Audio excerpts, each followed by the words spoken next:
Alam mo ba na kaya kang kontrolin ng isang narcissist kahit wala silang sinasabi? Oo, tama. Minsan, yung katahimikan nila ang pinaka nakakatakot na weapon, mas malakas pa sa kahit anong salita. At kung hindi mo alam ang mga senyales na ito, baka nahuhulog ka na sa bitag nila nang hindi mo namamalayan. Sa video na ito, pag-uusapan natin ang psychology kung paano ka kinokontrol ng narcissist nang walang kahit isang salitang binibitawan.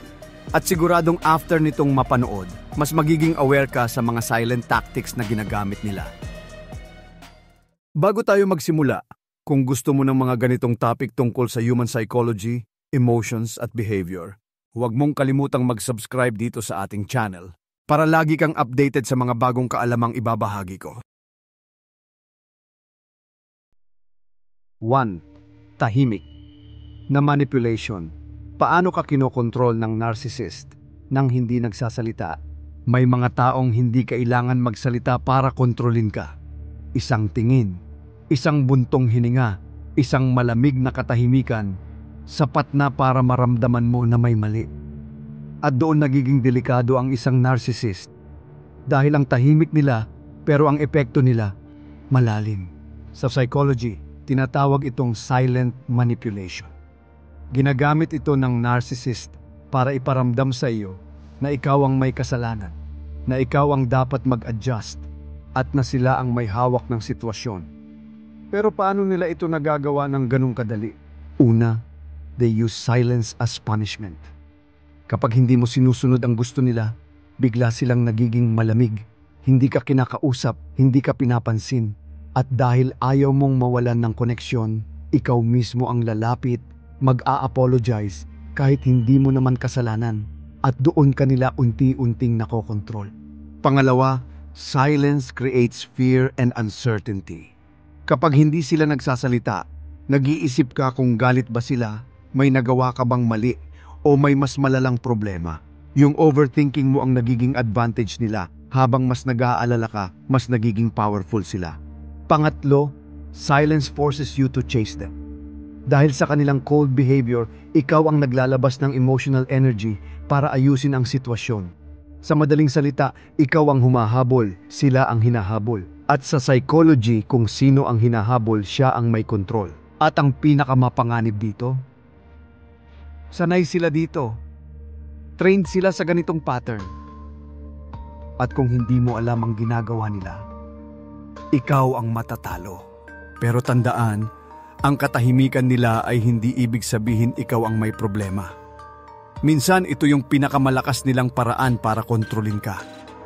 At kapag nakita mo na ang pattern na ito, mas madali mo nang maibabalik ang power sa sarili mo. 2. Silent power moves. Mga senyales na ginagamit ka ng narcissist. May mga kilos na halos hindi mo napapansin, pero ramdam mo ang epekto. Ito yung tinatawag sa psychology na silent power moves.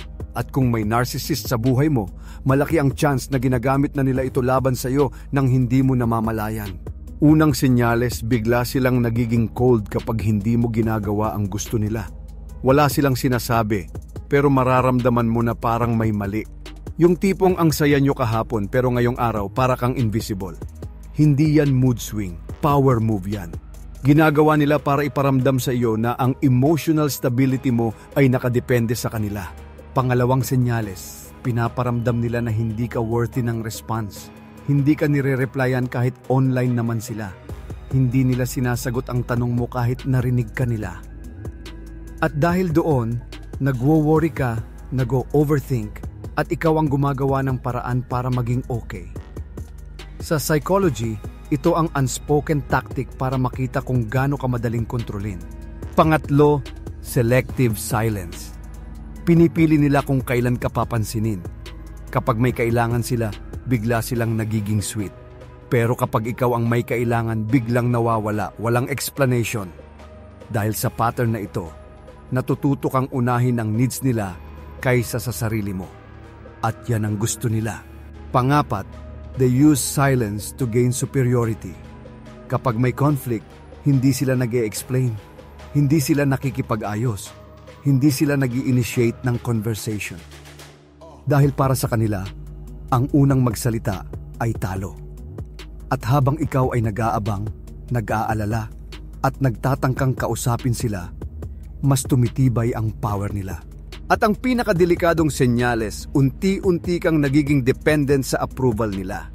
Dahil sa tahimik nilang manipulation, natututo kang hulaan ang gusto nila, i-please sila, at gawing priority ang emotions nila kaysa sa sarili mo. At once na umabot ka sa level na yan, hawak ka na nila ng buo. Kung nararamdaman mo ang mga senyales na ito, hindi ikaw ang problema.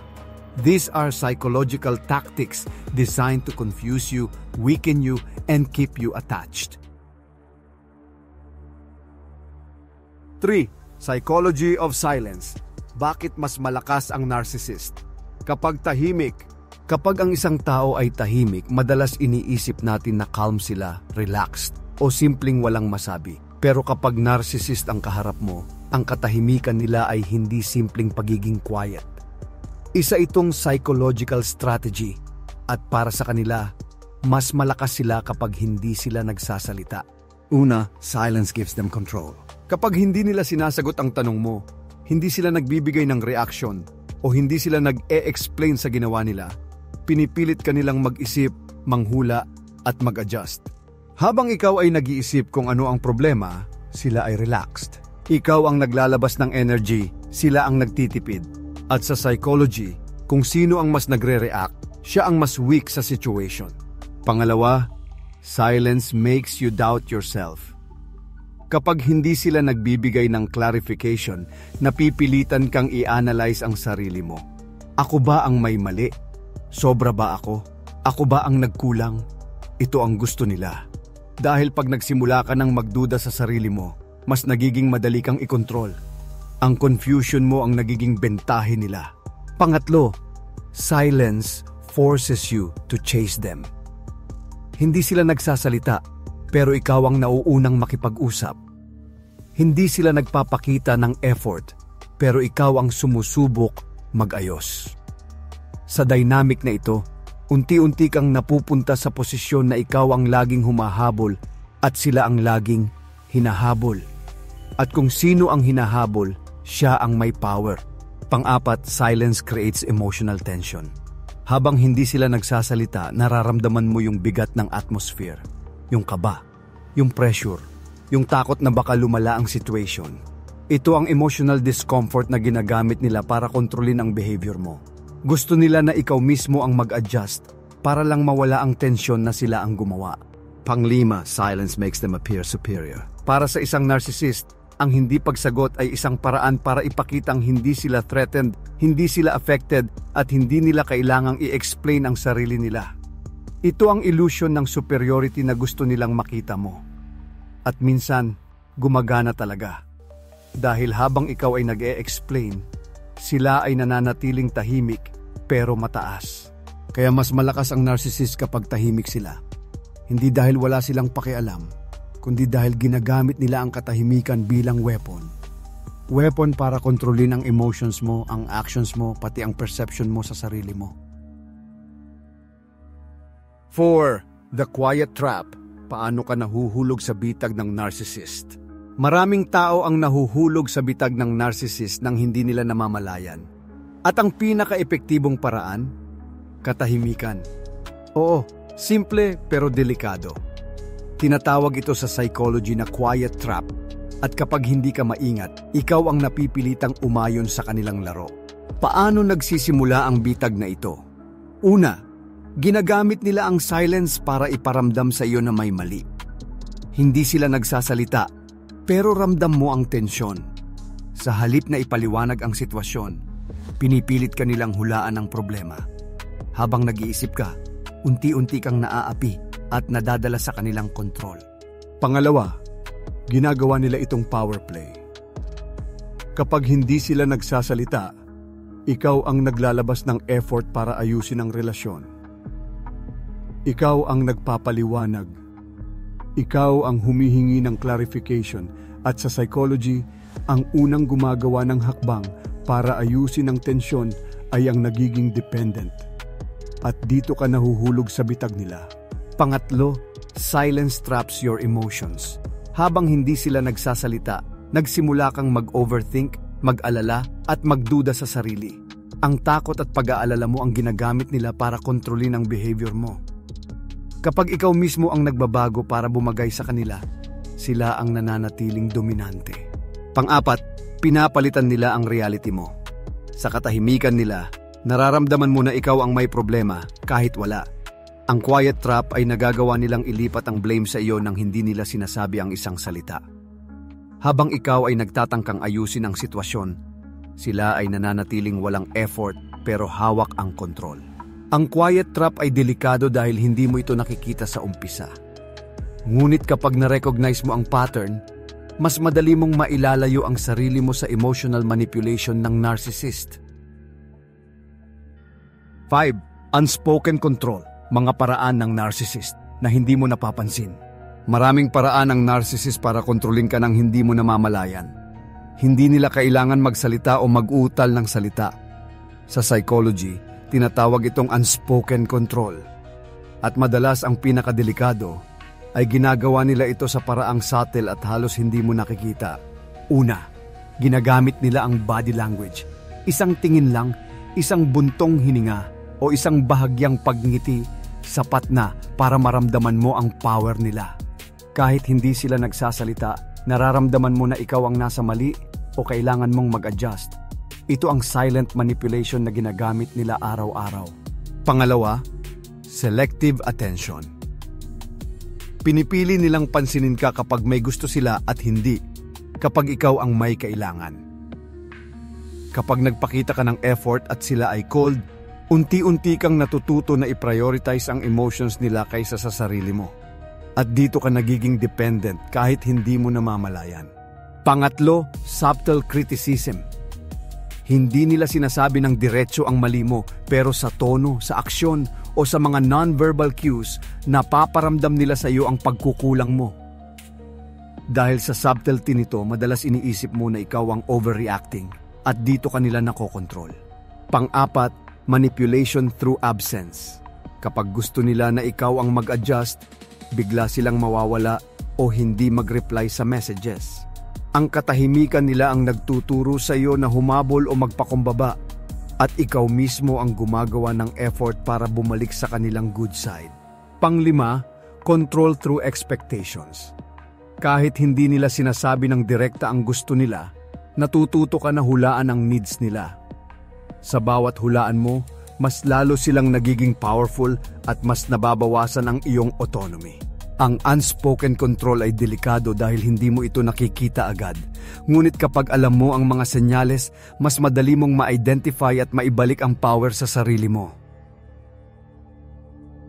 6. Deadly silence, ang pinakamalakas na weapon ng narcissist. Alam mo ba na ang katahimikan ng narcissist ay maaaring maging kanilang pinakamalakas na sandata?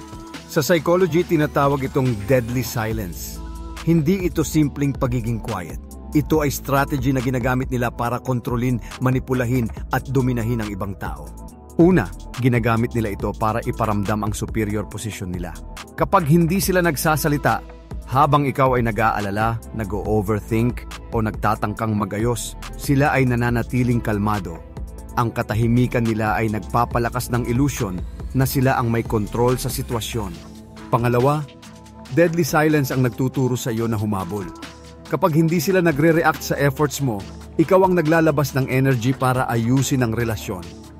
Habang ikaw ay nag-a-adjust, sila ay nananatiling passive, ngunit sila pa rin ang nanalo sa psychological game. Pangatlo, ginagamit nila ito para paramihin ang self-doubt mo. Kapag hindi sila nagsasalita, nagtatanong ka sa sarili mo. Nagdududa kung tama ba ang ginagawa mo o kung sapat ka ba. Ang pagdududa mo sa sarili ang nagbibigay sa kanila ng kapangyarihan na hindi mo namamalayan.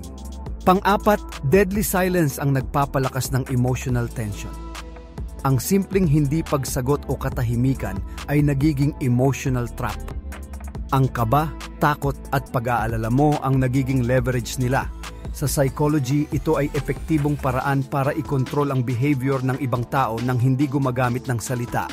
Panglima, ginagamit nila ito para i-test ang loyalty at attention mo. Habang nag-aantay ka ng sign or response, sinusuri nila kung hanggang saan ka willing sumunod o mag-adjust. At sa bawat hakbang na ginagawa mo para bumagay sa kanila, mas tumitibay ang kontrol nila. Ang deadly silence ay isang malakas at mapanlinlang na tool. Hindi mo ito mararamdaman sa umpisa, pero sa paglipas ng panahon, unti-unti nitong kinokontrol ang choices mo, actions mo at emotions mo. 7. Mind games ng walang salita. Tactics ng narcissist ayon sa psychology. Maraming narcissist ang hindi kailangan magsalita para manipulahin ka. Sa psychology, ginagamit nila ang tinatawag na silent mind games. Ito ay mga taktika na hindi mo madaling mapapansin pero ramdam mo ang epekto sa damdamin at behavior mo. Una, ginagamit nila ang gaslighting nang hindi nag-uusap. Halimbawa, pinaparamdam nila na may mali ka, pero hindi nila direktang sinasabi. Sa katahimikan nila, ikaw ang nagdududa sa sarili mo. Ang overthinking mo ang nagiging advantage nila para kontrolin ang perception mo sa reality. Pangalawa, silent treatment. Kapag nagawa mo ang hindi nila gusto, bigla silang nagiging cold o hindi ka kinakausap. Ang kawalan ng komunikasyon ay nagtuturo sa iyo na humabol, mag-apologize, at i-adjust ang sarili mo kahit hindi mo kasalanan. Ito ang pinaka-common na mind game na ginagamit nila. Pangatlo, subtle intimidation. Minsan, hindi kailangan ng salita para iparamdam ang kapangyarihan. Isang tingin lang, isang pause sa conversation, o isang hindi inaasahang reaksyon sapat na para ramdam mo na may kontrol sila sa sitwasyon. Pang-apat, mixed signals. Pinapakita nila ang kabutihan sa isang pagkakataon at biglang cold sa susunod. Dahil dito, ikaw ay nagiging confused, dependent, at palaging nag-a-adjust sa mood nila. Ang unpredictability na ito ang nagiging psychological trap mo. Panglima, emotional manipulation. Kahit walang salita, nakokontrol nila ang decisions at reactions mo sa pamamagitan ng subtle hints, gestures at tension. Ang silent pressure na ito ay nagpapalakas ng kanilang kontrol sa iyo nang hindi mo namamalayan. Ang mind games ng narcissist ng walang salita ay delikado dahil hindi mo agad nakikita ang pattern. Ngunit kapag alam mo ang mga tactics na ito, mas madali mong mapipigilan ang kanilang manipulation at maibabalik ang kontrol sa sarili mo. 8. Emotional silence. Paano ka ginagawang dependent ng narcissist? Isa sa pinakamabisang taktika ng narcissist ay ang emotional silence.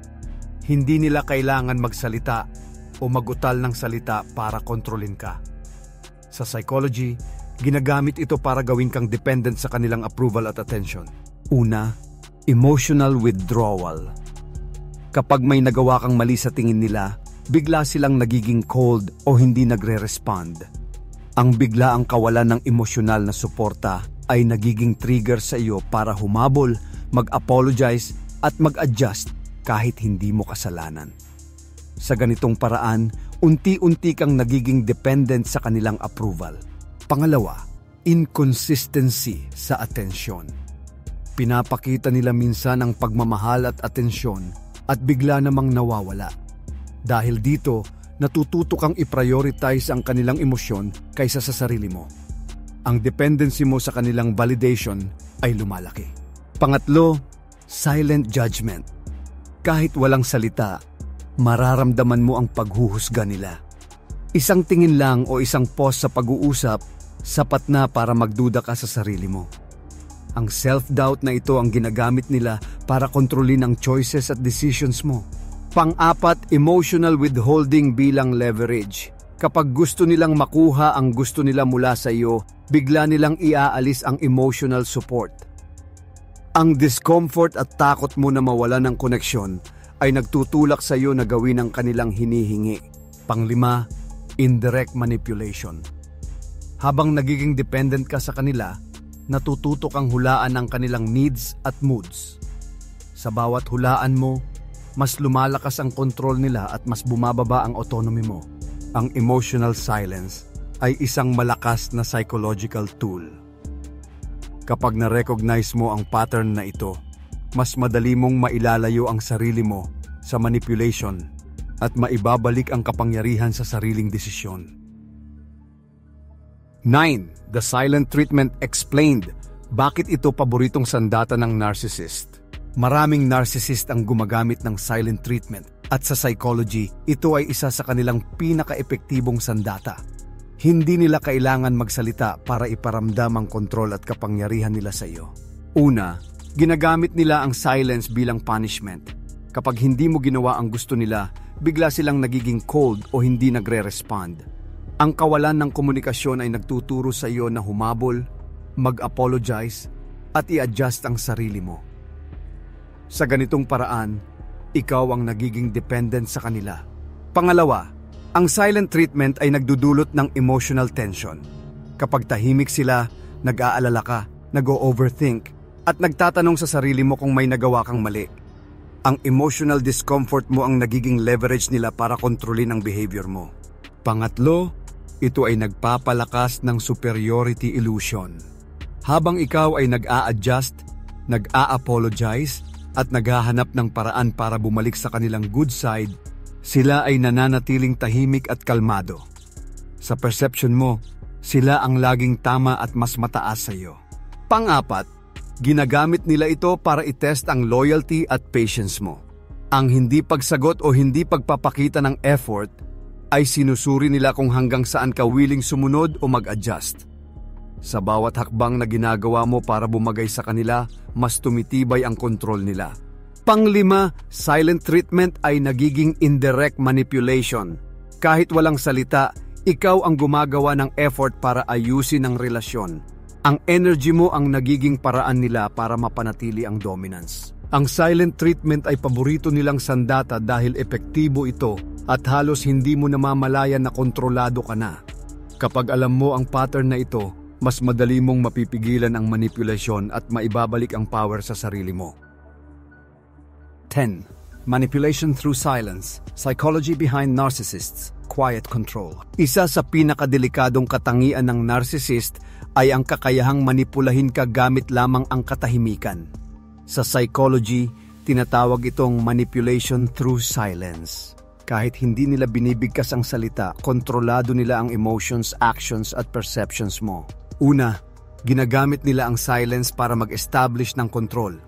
Kapag hindi sila nagsasalita o nagre-react, ikaw ang naglalabas ng energy para ayusin ang relasyon. Ang effort mo ang nagiging leverage nila. Sa ganitong paraan, ikaw ang nagiging dependent at sila ang dominant.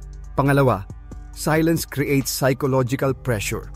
Habang hindi sila nagbibigay ng response, nag-aalala ka, nag-overthink, at nagtatanong sa sarili mo kung may mali. Ang uncertainty na ito ay ginagamit nila para manipulahin ang decisions at behavior mo. Pangatlo, silent manipulation fosters self-doubt. Kapag tahimik sila, natututo kang magduda sa sarili mo, i-question ang perception mo, at i-prioritize ang gusto nila kaysa sa sarili mo. Ang self-doubt mo ang nagiging susi para mapanatili nila ang kontrol.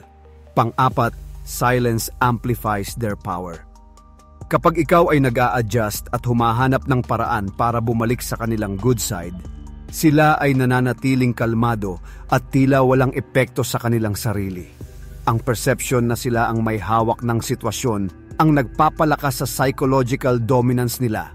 Panglima, ginagamit nila ito bilang indirect emotional manipulation. Kahit walang sinasabi, bawat kilos at hindi pagkilos nila ay nagtuturo sa iyo kung paano ka dapat kumilos. Ang subtle cues na ito ay mas malakas pa kaysa direktang instruction. Ang manipulation through silence ay delikado dahil ito ay subtle at epektibo. Kapag alam mo ang psychological principles sa likod nito, mas madali mong ma-identify ang pattern at maibabalik ang control sa sarili mo. Ngayon alam mo na ang mga silent tactics at mind games na ginagamit ng narcissist para kontrolin ka ng hindi nagsasalita. Ang katahimikan nila ay hindi simpleng pagiging quiet, ito ay isang strategic weapon na kayang baguhin ang choices, emotions at perception mo sa sarili mo. Ang pinakamahalaga, kapag nakikilala mo ang mga patterns na ito, hindi ka na basta-basta mahuhulog sa kanilang bitag. Magiging aware ka sa bawat subtle na galaw at maibabalik mo ang kontrol sa sariling desisyon at emosyon. Kaya kung gusto mo pang matutunan ang mga ganitong psychology insights tungkol sa human behavior at personal development, Mag-subscribe ka na at i-turn on ang notification bell para lagi kang updated sa mga bagong episode dito sa ating channel. Huwag mong hayaan na ang tahimik na manipulation ang magdikta sa buhay mo. Panahon na para maging empowered at conscious sa bawat interaction mo sa ibang tao.